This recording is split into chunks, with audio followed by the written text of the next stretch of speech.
আসসালামু আলাইকুম। এখন দুপুর 2টা বাজে, জুলাই মাসের 30 তারিখ। আমি ভিডিওটা বানাইতেছি। বর্তমানে ওখানে রোদের তাপমাত্রা আছে আপনার 45 ডিগ্রি। আর এই তাপমাত্রাটা দুপুর 2টা বাজে।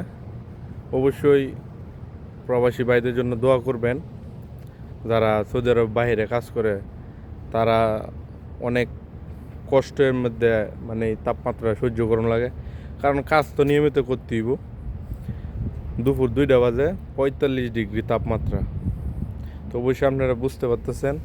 এই দেখেন, আমি সূর্যটা দেখালাম, মাথার উপরে সূর্য, মানে রোদে চিমড়ি কাটতে দেয় শরীরের মধ্যে। মানে রুমের থেকে বাইরে হলে বোঝা যাক কত পরিমাণ তাপমাত্রা। এর মধ্যে কিন্তু প্রবাসী ভাই আমরা যারা বাইরে কাজ করি তারা কিন্তু কি তাপমাত্রাটা মাথার উপরে রেখে কাজ করতে হয়। অবশ্যই দোয়া করবেন প্রবাসী ভাইদের জন্য। ধন্যবাদ সকলকে।